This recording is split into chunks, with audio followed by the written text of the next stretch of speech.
Shalom, damai di hati.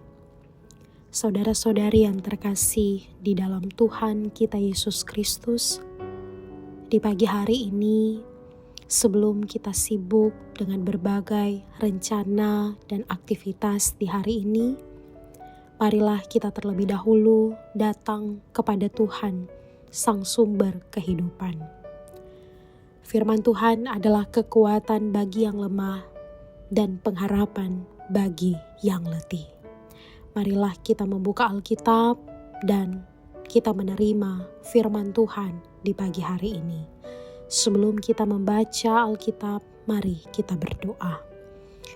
Bapa di dalam sorga, kami mengucap syukur atas kehidupan yang Tuhan anugerahkan bagi kami di saat ini.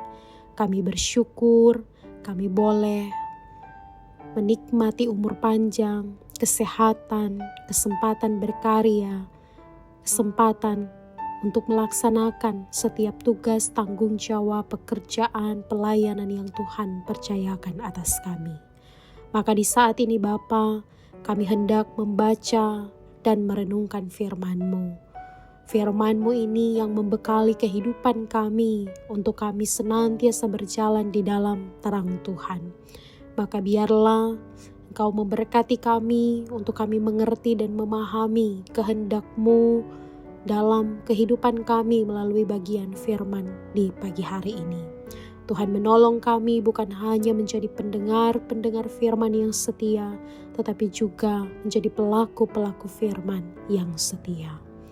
Terpujilah nama-Mu ya Tuhan, berfirmanlah bagi kami. Kami siap sedia untuk membaca, mendengar, merenungkannya, terlebih melakukannya dalam kehidupan beriman kami setiap hari. Di dalam nama Tuhan kami Yesus Kristus, firman yang hidup, kami berdoa. Amin. Saudara-saudari yang terkasih di dalam Tuhan, marilah kita membaca Alkitab yang terdapat dalam Yesaya pasal 2 ayat 4a. Firman Tuhan berkata, Ia akan menjadi hakim antara bangsa-bangsa dan akan menjadi wasit bagi banyak suku bangsa. Terpujilah firman Tuhan. Saudara-saudari yang terkasih di dalam Tuhan, judul Renungan Harian Keluarga di hari ini, Kamis 15 Januari tahun 2026 adalah Tuhan adalah hakim dan wasit yang adil. Keluarga Kristen yang dikasihi dan diberkati Tuhan Yesus, setiap manusia adalah individu yang membutuhkan rasa keadilan.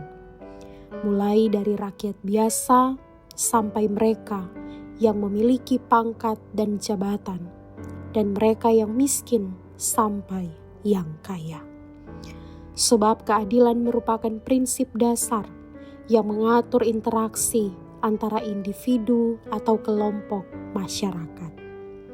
Hak individu ini perlu dihormati, dijaga, dan dilindungi, sehingga siapapun dia akan merasakan dan mengalami rasa keadilan itu.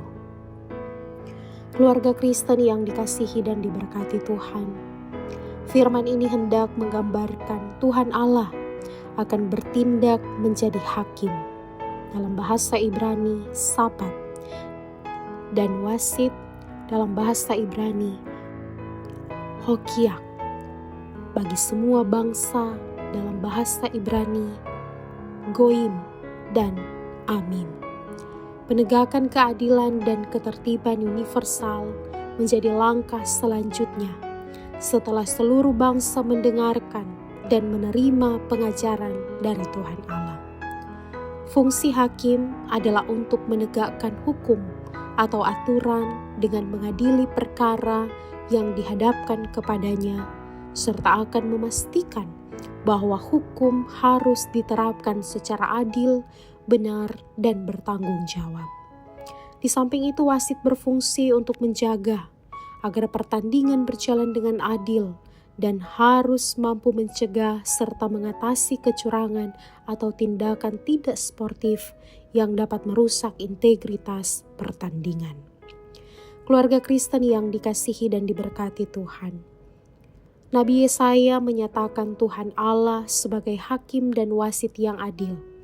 Artinya bahwa Dia tidak akan memihak kepada siapapun, serta tidak dipengaruhi oleh kepentingan pribadi, kelompok, atau bangsa tertentu. Pernyataan ini menegaskan kekuasaan Tuhan Allah atas seluruh bumi. Sebab Dia bukan hanya Tuhan Allah atas Israel saja, melainkan atas seluruh bangsa. Keluarga Kristen yang dikasihi dan diberkati Tuhan. Terkadang sebagai manusia, kita sering dalam menjalani kehidupan diperhadapkan dengan ketidakpastian dan ketidakadilan. Firman saat ini mengajak kita harus bersandar hanya pada Tuhan Allah yang akan bertindak sebagai hakim dan wasit yang adil dalam hidup kita. Ketika kita merasa diperlakukan tidak adil, kita harus mengingat bahwa Tuhan Allah sedang melihat semuanya itu. Yakin dan percayalah bahwa keadilannya pasti akan ditegakkan sesuai dengan waktunya. Karena itu sebagai orang percaya, kita dipanggil untuk melakukan firman Tuhan Allah ini. Agar menjadi pribadi yang adil, kita harus berusaha untuk tidak memihak, tetapi mengedepankan kebenaran dan keadilan dalam setiap keputusan, baik di tengah keluarga, pekerjaan, maupun masyarakat. Dengan demikian, kita dapat menjadi saksi bagi Tuhan Allah dalam dunia ini yang seringkali penuh dengan ketidakadilan. Tuhan menolong dan memberkati kita semua. Amin. Mari berdoa. Ya Tuhan Allah, ajari kami untuk tidak menghakimi orang lain, karena Engkaulah hakim dan wasit kami yang adil. Di dalam nama Tuhan kami Yesus Kristus, kami berdoa. Amin.